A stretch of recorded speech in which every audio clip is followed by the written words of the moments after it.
Ethan, a 15-year-old boy, had been living in Silverwood City, Colorado for the past 3 years. Even though he lived so close to nature, he had never visited the beautiful valleys of Aspen in the Rocky Mountains. But his dream was finally going to come true on this school trip. The whole day passed with laughter, lunchboxes being shared, and games of anti-shari on the bus. Everyone was excited as they were almost reaching Aspen. Suddenly, something strange happened. The bus, which had been running perfectly just a few minutes ago, started releasing smoke from its engine. It was already very late at night, and all the students were with their teachers. After discussing the situation, the teachers decided to stop at a nearby hotel for the night.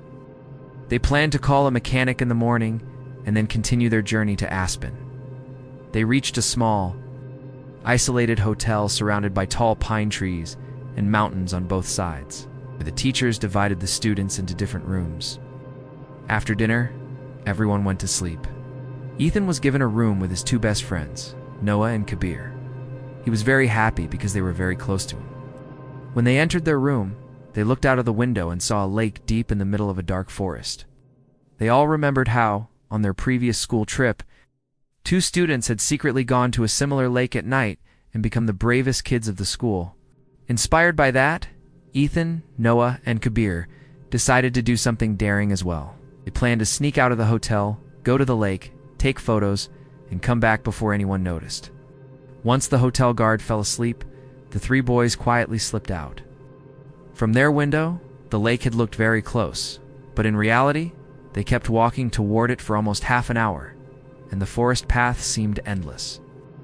The temperature dropped drastically, and the cold was unbearable. When they checked their phones, there was no signal. Realizing something was wrong, they decided to cancel their plan and return to the hotel. Using their phone flashlight, they started walking back. Ethan and Noah were walking slightly ahead of Kabir. When they turned back, they were shocked. Kabir was gone. Suddenly, they heard footsteps running nearby. Terrified, they panicked, but knew they couldn't leave Kabir alone. They followed the sound deeper into the dense, silent forest. After a few minutes, the footsteps stopped. But then they heard a strange noise, like someone digging the ground. Slowly, they approached the sound and hid behind some bushes. To their horror, they saw Kabir digging a deep hole in the ground.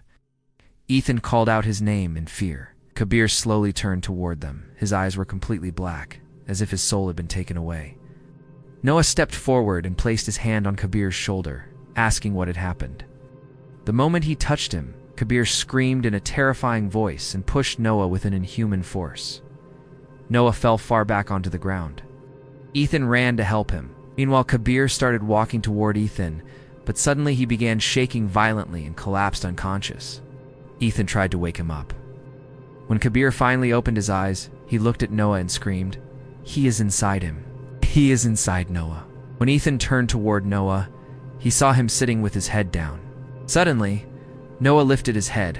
His eyes were also completely black. Before Ethan and Kabir could react, Noah stood up and started running deep into the forest. They chased him with their phone flashlight and soon reached an old, abandoned ruin hidden in the jungle, a place that looked like no human had stepped in for years. Despite their fear, they entered the ruin to save Noah. From the upper floor, they heard a strange voice. When they reached the top, what they saw froze their blood. Noah was hanging in midair, unconscious, as if an invisible force was holding him.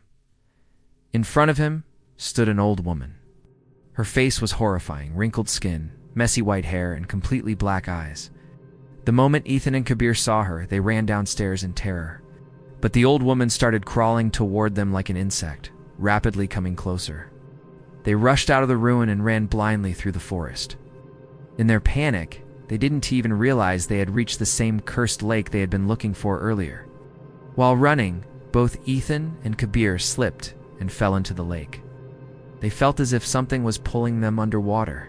Somehow, Ethan managed to escape and swim to the shore. But before his eyes, Kabir was dragged into the deep water and drowned.